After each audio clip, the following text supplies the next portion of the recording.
Hi guys, I am back. मैं पूजा अंजनीकर आप सबका मेरे चैनल पे स्वागत करती हूँ। गाइस, ये वीडियो जो है एक्सटेंडेड वीडियो है मेरे पुराने वीडियो का, how to choose a life partner. तो उसके का ये सेकंड पार्ट है, ये एक रिक्वेस्टेड वीडियो है।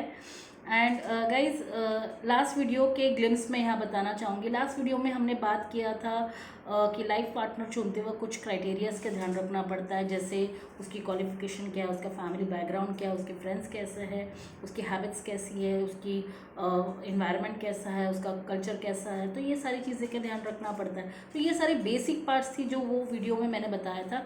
अब एक एक्सटेंडेड वर्जन है कि कौन सी और चीज़ों का हमें ध्यान रखना पड़ता है शादी के वक्त, उसके बारे में आज हम बात करेंगे और विस्तार में इस बार बात करने वाले हैं। तो मेरे साथ ज़रूर बने रहिएगा। और अगर आप मेरे चैनल में नए हैं तो प्लीज़ सब्सक्राइब कर दीजिएगा, बेल का बटन ज़रूर दबाइएगा, कमेंट ज़रूर करिएगा, लाइक कर दीजिएगा एंड शेयर ज़रूर कर दीजिएगा। शेयर उन्हें सबको कर दीजिएगा जिनको शादी करनी है, शादी का सीज़न चल रहा है, तो ये वीडियो ज़रूर भेजिएगा उनको। चलते हैं वीडियो की तरफ। तो सबसे पहला कैटेगरी जो ये एक्सटेंडेड पार्ट में ये बताना चाहती हूँ, आप आई बटन में देख सकते हो, मैंने पुराने वीडियो का लिंक डाला गया है, तो आप उसमें देख सकते हो पुराने वीडियो। और इस भाग में मैं सबसे पहले क्राइटेरिया लूँगी, वो है एटीट्यूड। लड़का और लड़की का एटीट्यूड बहुत मायने करता है कि वो उसका लाइफ को देखने का नज़रिया कैसा है, उसका खुद का सेल्फ एटीट्यूड कैसा है। तो इसमें आप कैसे फाइंड आउट कैसे कर सकते हो, आप उन्हें सिचुएशन में डाल सकते हो। जैसे एक एग्जांपल देती हूँ कि एक सिचुएशन है जहाँ पे आपने लड़की को गुस्सा दिला दिया है। अब गुस्से में वो आपसे किस तरह बात कर रहा है, दैट इज़ मोर इम्पोर्टेंट। तो कोई ऐसे इंसिडेंट होता है, एक एग्जांपल है कि आपने कुछ जानबूझ के कोई चीज़ की है ताकि आप उसे गुस्सा दिलाओ, और वो गुस्से में वो आपको किस तरह ट्रीट करता है। तो उससे आपको पता चल जाएगा कि ये गुस्से के वक्त किस तरह रिस्पॉन्ड करता है सिचुएशन को, उसकी रिएक्टेंस लेवल क्या है। जैसे होता है ना कि हर एक एसेट्स का अलग अलग रिएक्शन लेवल रहता है, तो वैसे ही इसका रिएक्शन लेवल क्या है। क्योंकि जब गुस्से में होता है ना इंसान, तो यहाँ से कम सोचता है और वो हमेशा अपने बारे में सेल्फिशली एकदम सोचता है, ईगो डालता है बीच में, और बहुत सारी चीज़ों के ऊपर वो कंक्लूजन पे आ जाता है। तो उस वक्त आपको ये देखना बहुत ज़रूरी है। मैं बिल्कुल भी ये नहीं कह रही हूँ कि उसको गुस्सा दिलाने के बाद आपने उसको ऑब्जर्व कर लिया, उसके बाद आपने उसको लात मार के फेंक दिया। ऐसा बिल्कुल नहीं करिएगा। देखो, मेरा मानना ये है कि कोई भी इंसान परफेक्ट नहीं है। हर एक इंसान को परफेक्ट आप कोशिश करते हो उसको बनाने की, इसकी भी ज़रूरत नहीं है। एज दिस पर्सन को एक्सेप्ट करना है। जैसे आप एक अलग पर्सनालिटी हो, वैसे वो भी एक अलग पर्सनालिटी है। आपको सिर्फ ये देखना है कि आपकी पर्सनालिटी और उसकी पर्सनालिटी दोनों मैच हो सकती है या नहीं। मैच तो होनी इम्पॉसिबल है, बट क्या आप दोनों एक साथ साथ में रह सकते हो, दैट इज़ मोर इम्पॉर्टेंट। तो इसका मतलब ये बिल्कुल भी नहीं बोल रही कि साथ रह के देख लो, बहुत सारे लोग ये भी करते हैं, करिए, आपकी मर्जी है। बट अगर आप साथ रहने का अपॉर्चुनिटी नहीं मिल रही है, तो आप ऐसे ऐसे सिनेरियोस क्रिएट कर सकते हो जिससे आपको पता चलेगा कि वो लड़का आपको आपके गुस्से के प्रेशर के वक्त किस तरह रिस्पॉन्ड कर रहा है। जैसे थोड़ी देर पहले मैं एग्जांपल दिया था, अपने कोई सिनेरियो क्रिएट करना है और उसको देखना है कि उस वक्त वो किस तरह रिएक्ट करता है उस सिचुएशन के ऊपर, या उसकी जवाब क्या होती है।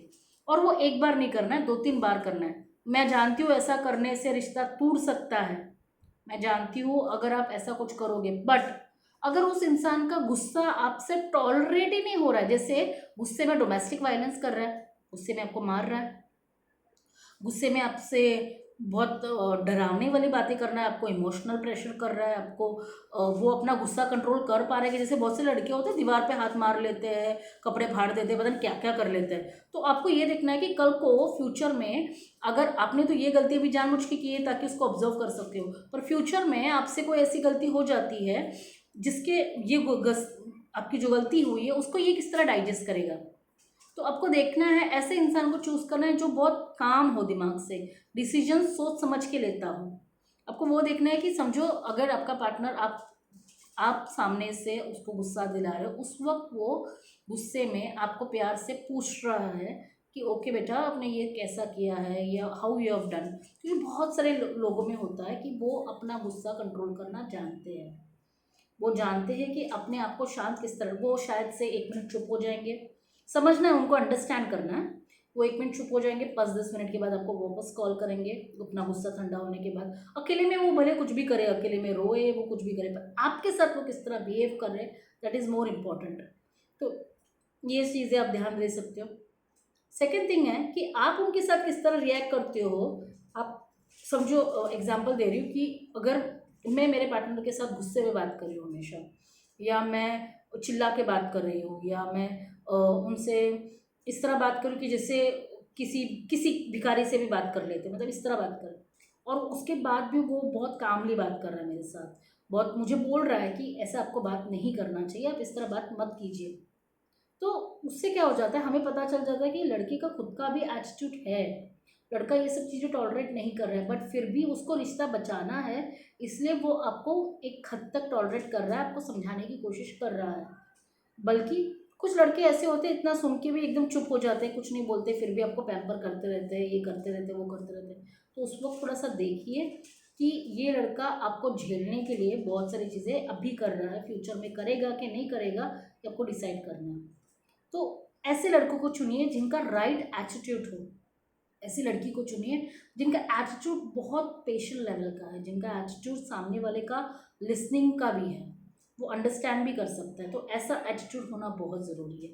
और एटीट्यूड बहुत बड़ा चैप्टर है। एटीट्यूड ऐसा नहीं कि भाई एक झटके में आपने उसको जज कर लिया, आपने डिसीजन ले लिया, बिल्कुल भी नहीं। वक्त देना बहुत ज़रूरी है, समझना बहुत ज़रूरी है, और उसे अपने पेज पे लाना, आपको उनके पेज पे लाना, ऐसा नहीं है। दोनों को एक कॉमन ग्राउंड्स पे आना है, दोनों, क्योंकि दोनों की लाइफ बहुत इंपॉर्टेंट है, दोनों की थॉट प्रोसेसेस बहुत इंपॉर्टेंट है, दोनों की चॉइसेस इंपॉर्टेंट है, दोनों की ओपिनियन इंपॉर्टेंट है।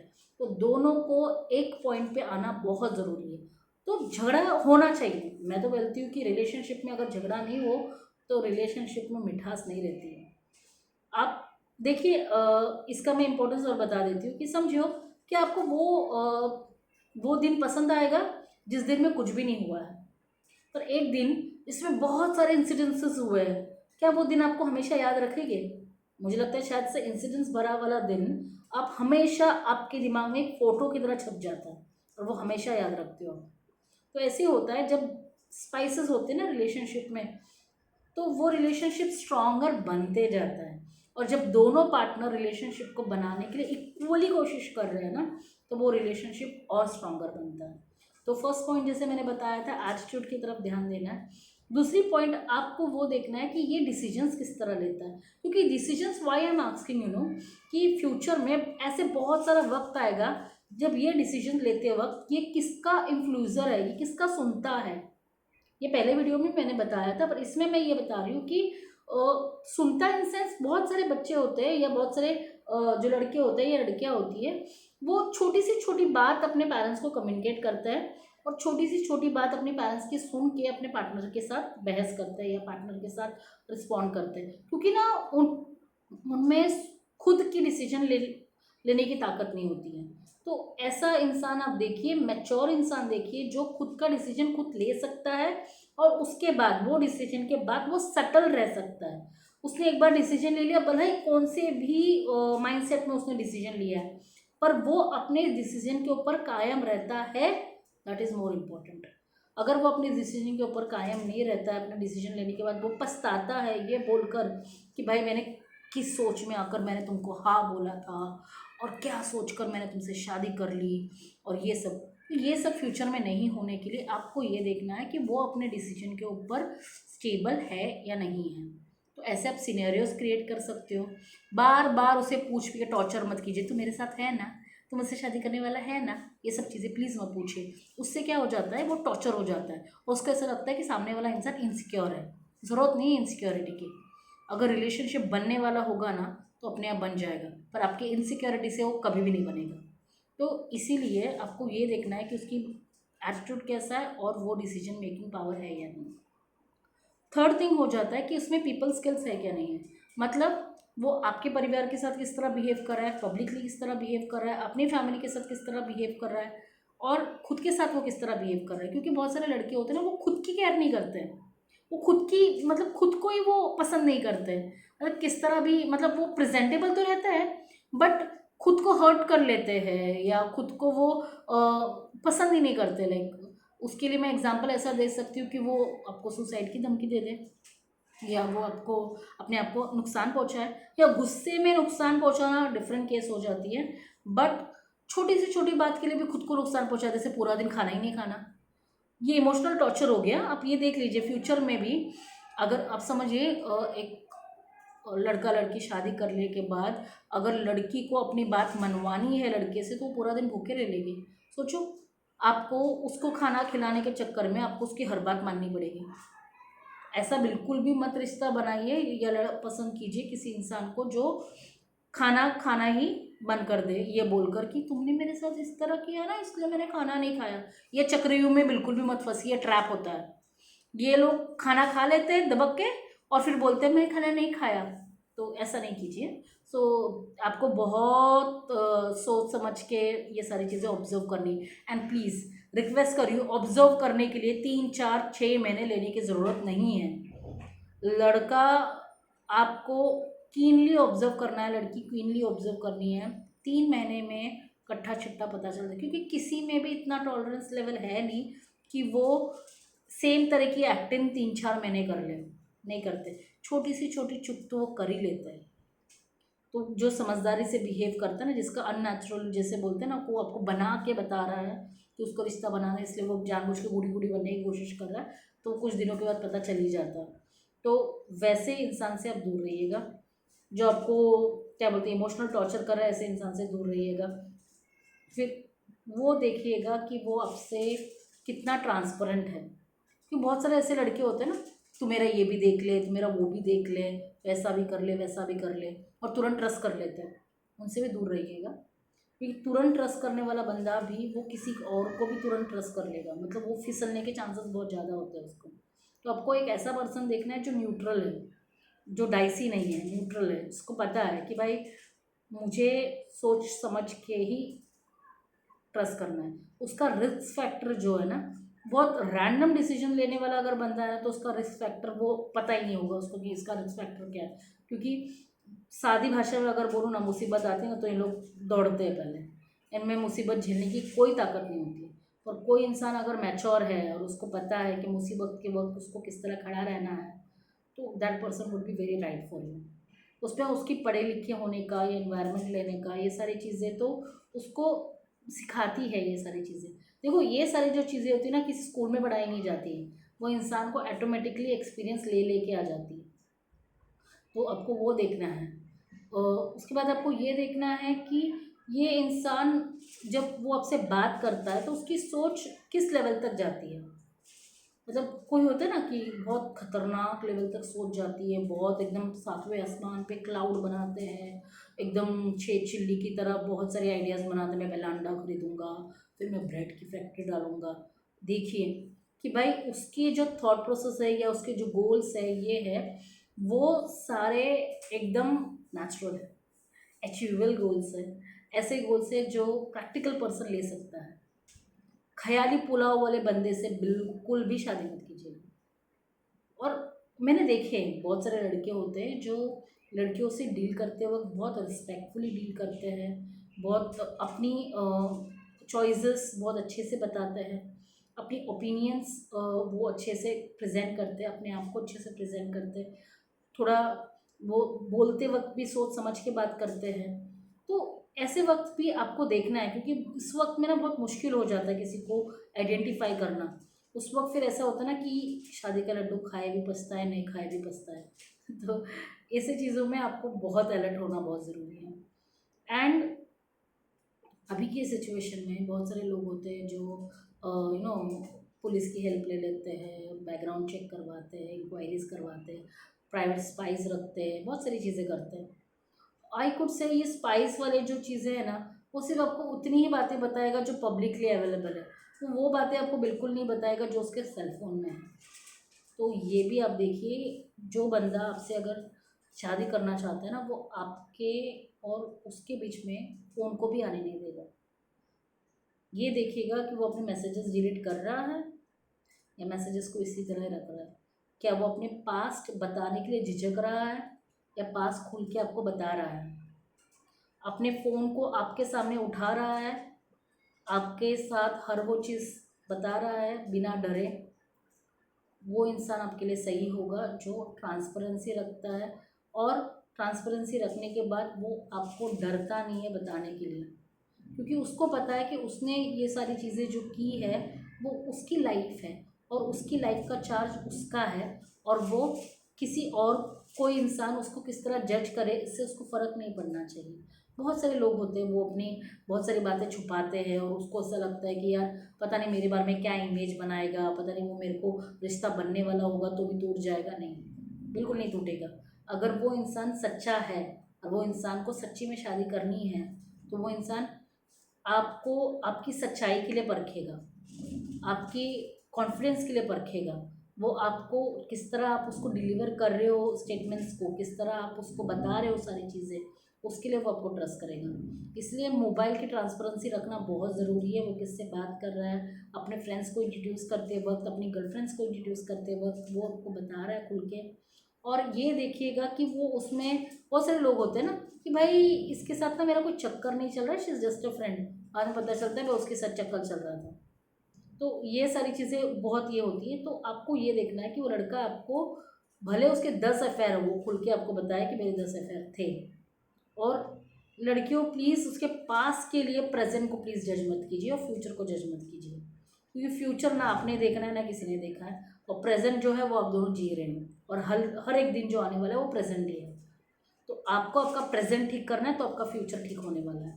तो ये चीज़ दिमाग में रखना है कि अगर आप उसके साथ हो, आपको ये देखना है कि इसकी जो हैबिट्स है वो किस तरह हैबिट है। जैसे मैं एक एग्जांपल दे दूँ, मेरे पास एक एक्सपीरियंस ऐसे आया था। एक पर्सन ने एक शेयर किया था मुझे उसका एक्सपीरियंस, दैट उसकी लाइफ में एक पार्टनर थी जिसका पहले से ही लगभग 7 या 8 अफेयर्स थे, and then he did not objected on that, चलो ठीक है उसका अफेयर है, that was past, is okay. And then he got married, and शादी के बाद कुछ 3-4 महीने के बाद she was again in to somebody person. फिर पता चलता है, फिर 1-2 महीने के बाद again she was with some other person. फिर उसके 3-4 महीने के बाद again she was with some other person. तो बैकग्राउंड की स्टडी करते हैं तो पता चलता है कि उसका एटीट्यूड ऐसा था कि वो किसी एक इंसान के साथ रह ही नहीं सकती। तो यूजुअली अफेयर सबके होते हैं। See I believe in an open mindset talk like. तो इस चीज़ में कैसा होता है ना कि आपको ये भी देखना है कि वो उस अफेयर की फ्रिक्वेंसीज क्या है, क्या वो लॉन्ग टर्म रिलेशनशिप में बिलीव करती है। क्योंकि जैसे आप जॉब देने के लिए जाते हैं तो भी वो देखते हैं कि भाई इसने 1-1.5 साल में जॉब छोड़ा है या 10 साल इसी कंपनी में था। तो ये भी वो देखते हैं। तो आपको वो देखना है कि लॉन्ग टर्म रिलेशनशिप था क्या, कितने रिलेशनशिप थे उसके जो लॉन्ग टर्म थे, और वो टूटने का रीज़न क्या था, उसमें वो भी देखना है कि उसकी साइड, उसका उसमें नज़रिया क्या था, क्या वो अभी भी रिश्ता टूटने के बाद उस आदमी की बुराई कर रही है। क्योंकि बहुत सारे लोग होते हैं ना जिसके साथ रिश्ता टूटता है तो वो पर्सन के बारे में बुराई करते हैं, वो ऐसी थी, वो यही था, वो ही था, अपनी गलती कोई नहीं बताता। तो आपको ये भी देखना है कि वो इंसान अपनी गलती एडमिट कर रहा है, क्योंकि कोई इंसान अगर अपनी गलती, आप कितना भी उसको गलती दिखाओ, वो अपनी गलती कभी भी नहीं मानते। बहुत कम लोग होते हैं जिनको फीडबैक्स पसंद होते हैं। तो आपको ये भी देखना है कि वो उसको फीडबैक पसंद आ रहा है, उसका वो सुधरने के लेवल पे है, क्या उसमें वो सारी ताकत है कि आप उसको कुछ समझाओ तो वो सुधरे। तो see, marriage is a very big thing, और इसमें आपको ये देखना है कि अ, हर एक पॉइंट्स के ऊपर आपको देखना है बहुत। देखिए ये वीडियो बहुत बड़ा बन रहा है क्योंकि एक्सटेंडेड है, और इसमें जैसे मैंने बताया एटीट्यूड होना बहुत ज़रूरी है, उसकी डिसीजन पावर बहुत ज़रूरी है, उसका किस तरह वो गुस्सा कंट्रोल कर रहा है, या गुस्सा किस तरह वो एक्सप्रेस किस तरह करता है, हर वो चीज़, that is also more. Transparency उसकी कैसी है आपकी तरफ, आपको वो किस तरह आपके पास्ट को किस तरह लेता है, that is also more important. और फिर उसका फ्यूचर एस्पेक्ट्स, ये पॉइंट हम डिस्कस कर रहे हैं अभी कि उसका फ्यूचर एस्पेक्ट्स क्या है। बहुत सारे लोग होते हैं ना, वो लोग क्या करते हैं कि अभी का देखते हैं कि भाई लड़का अभी कितनी सैलरी है, चलो अभी देखते हैं, अभी चलो 50,000 अभी सैलरी है उसकी, अभी गाड़ी घर है, चलो उसको जज इस तरह देखते हैं कि यार इसके पास गाड़ी घर नहीं है, मत करो इससे शादी। ये देखना है कि फ्यूचर में वो ले सकता है, फ्यूचर में क्या वो कर सकता है, फ्यूचर में अब जिस लेवल का वो अर्न कर रहा है, फ्यूचर में उसकी ग्रोथ कितनी है। It's like in mutual funds, आप इन्वेस्ट करोगे तो कितना रेट ऑफ इंटरेस्ट होने वाला है, कितना आपको आगे जाके आप ये डाल ग्रोथ होने वाली है। तो वैसे ही उसकी जॉब सेटल है या नहीं है, तो जॉब से उसका करियर में उसको जॉब फ्यूचर में कितना मिलने वाला है, उसका स्कोप कितना है जॉब का। तो वो भी सारी चीज़ें होती हैं। कोई लोग होते हैं ना, ऐसे ऐसी डिग्री लेके बैठ जाते हैं। जैसे एक एग्जांपल था, एक मुझे शेयर किया था कि भाई एक बंदे ने मल्टीपल डिग्रीज लेकर बैठे था कि मैं टैक्सेशन भी कर सकता हूँ, मैं अकाउंट्स भी कर सकता हूँ, मैं आईटी भी कर सकता हूँ, मैं ये भी कर सकता हूँ। अरे भाई, you are master of everything, but आता कुछ भी नहीं है तुमको। तो ऐसे में वही वही जॉब वो करेगा तो उसको करियर नहीं बना पड़ा है यार, वो सिर्फ जॉब्स किए जा रहा है। तो करियर बनाने के लिए आपको वो देखना है कि उस कंपनी में वो कितने साल तक रहा है, ये कंपनी स्विच भी करते वक्त ग्रोथ चांसेस कितने हैं उसके। क्योंकि प्राइवेटाइजेशन में ना जॉब की बहुत ज़्यादा ये होती है, कब जॉब चले जाए पता नहीं चलता। तो इसमें आपको वो देखना है इसकी प्रोस्पेक्ट्स क्या है, उसने अभी तक सेविंग्स कितनी की है, उसके हैबिट है या नहीं, उसके खर्चा कितना करता है वो। तो इसमें आपका दोनों का गुजारा होने वाला है या नहीं है, फिर आप पर वो कितना डिपेंड होने वाला है, आपको कितना देना है। ये सारी बातों के ऊपर आपको स्टडी करना है, लड़का हो या लड़की हो, दोनों को स्टडी करना है। मुझे ऐसे होता है ना कि लड़के बहुत खुल के बता देते, देख भाई मेरी सैलरी इतनी है, अगर हम दोनों रह रहे हैं तो घर चलाने के लिए इतने पैसे की ज़रूरत पड़ने वाली है, तो हम दोनों को इक्वली शेयर देना पड़ेगा, उसके बाद हम घर चले। तो बहुत सारी लड़कियां होती कि नहीं मैं क्यों पैसा दूँ, मैं तो कमा नहीं रही हूँ, मैं तो हाउसवाइफ बनना चाहती हूँ, मैं तो ये हूँ, मैं तो वो हूँ। तो ये सारी चीज़ें आपको प्री हैंड डिस्कस करनी है। ये देखना है कि वो बंदा आपका खर्चा उठा सकता है, सिर्फ वो क्या बोलते हैं ना कि मेरे में मर्दानगी है इसलिए तुम काम मत करो, मैं सब संभालूंगा, ये वो घर चलाने के चक्कर में ना वो बहुत हालत ख़राब कर देता है। तो आपको वो देखना है कि भाई ये इंसान सच्ची में कमा सकता है, मेहनती है, क्या क्या कर सकता है तुम्हारे लिए, वो देखना है। तो गाइज़ मुझे ऐसा लगता है कि मैंने पाँचों पॉइंट्स के ऊपर डिस्कस कर लिया है अभी। बहुत हद तक आपको समझ में आ गया है कि भाई शादी करते वक्त आपको बहुत सारी चीज़ों के ऊपर अप्स एंड डाउन्स होंगे। बहुत सारे लोगों की शादियाँ जो होती है वो कभी 10 दिन में भी तय हो जाती है, किसी की 6 महीने में भी तय हो जाती है, किसी के साल लग जाते हैं, किसी के 1 महीने में। तो it's like it's only on connections, वो किस तरह एक दूसरे के साथ कनेक्ट होते हैं, किस तरह एक दूसरे के साथ अंडरस्टैंड होते हैं, और किस तरह दोनों में स्ट्रेंथ होती है वो रिश्ते को किसी भी लेवल तक लेकर जाने के लिए। तो ये सारी बातें का ध्यान आपको रखना है। एंड क्लियर पहले से ही बहुत ट्रांसपेरेंसी रखिए, बातें क्लियर रखिएगा, एक दूसरे को बताइएगा। और अभी एक चीज़ें आई है मुझे, और एक लास्ट जाते जाते बताना था। सी, मेडिकल कंडीशंस बहुत ज़रूरी है चेक करना कि उनका मेडिकल क्या चल रहा है। देन आपको ये भी देखना है कि उसकी लाइफस्टाइल में ईटिंग हैबिट्स कैसी है, क्योंकि अगर वो बंदा सही टाइम से खा नहीं रहा है तो कल को अगर वो बीमार पड़ता है या कल को उसकी हेल्थ में कुछ डिस्ट्रैक्शन आता है तो वो आपके लिए भी बहुत प्रॉब्लम हो सकती है। तो ये भी चीज़ें देखनी। और मुझे बस ये एक चीज़ माननी है कि भाई आप कितना भी देख समझ के शादी कर लो, कुछ भी कर लो, आपके साथ होगा वही जो आपकी किस्मत में लिखा है। तो प्लीज़ आप किस्मत को ब्लेम मत कीजिएगा, कुछ भी किसी को ब्लेम मत कीजिएगा कि मेरे साथ ऐसा हुआ, मेरे साथ वैसा हुआ। Don't blame anyone, just take charge of your own life. Choice लीजिए, देखिए कि आपकी टॉलरेंस लेवल क्या है, रिश्ते को आप आगे बढ़ा सकते हो या नहीं बढ़ा सकते हो, आपको क्या जीना है, कैसे जीना है। चॉइस आपकी, हमेशा एक याद रखना, you always have a choice. आप किसी के बहकावे में आके, किसी के इमोशन प्रेशर में आकर डिसीजन नहीं लेना। आपको हमेशा एक चॉइस रहती है, उस चॉइस को रिस्पेक्ट कीजिएगा, अपने खुद की चॉइस को रिस्पेक्ट कीजिएगा। और उस चॉइस जब आप लेते हो तो उसके ऊपर हमेशा कॉन्फिडेंटली रहिएगा, डील कीजिएगा उसके साथ, ज़िंदगी उसके साथ जीनी है आपको। इसलिए चॉइस लेते वक्त सोच समझ के चॉइस लीजिएगा और उसके बाद ज़िंदगी को अच्छे से आगे बढ़ते देनिएगा। इस वीडियो के बारे में आपको कैसा लगा मेरे कमेंट बॉक्स में ज़रूर लिख के भेजिएगा।